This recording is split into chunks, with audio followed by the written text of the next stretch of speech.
लोणावळ्यातील Lions आणि tiger या दोन्ही पॉइंट्सवर पर्यटकांना बंदी. 31 डिसेंबरच्या निमित्तानं वन विभागाकडून बंदी घालण्याचा निर्णय. जेजुरीच्या खंडोबाची सोमवती यात्रा संपन्न. लाखो भाविकांच्या उपस्थितीत खंडेरायाचं कऱ्हास्नान संपन्न. ड्रोन कॅमेराद्वारे टिपलेली कऱ्हास्नानाची ही खास दृश्य. रेवदंडा समुद्रकिनारी वाळूत कार रुतली. अडकलेल्या कारला बाहेर काढण्यासाठी बैलगाडीचा वापर. समुद्र किनाऱ्यावर कार चालवण्यास बंदी असताना देखील पर्यटकांकडून नियमांचं उल्लंघन. भिवंडीत 2 गटात हाणामारी. घटना सीसीटीव्हीमुळे उघडकीस. पत्नीचा फोटो अन्य व्यक्तीसोबत असल्याच्या रागातून हाणामारी. 2 ते 3 जण जखमी.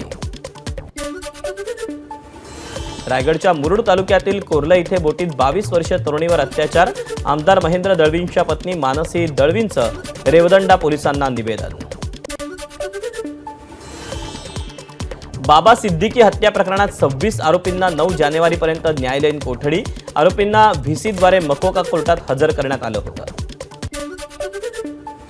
हैदराबादच्या संध्या थिएटर बाहेरील चेंगराचेंगरी प्रकरणी अभिनेता अल्लू अर्जुनच्या जामीन याचिकेवरील निर्णय कोर्टानं राखून ठेवला. पुढची सुनावणी 3 जानेवारीला.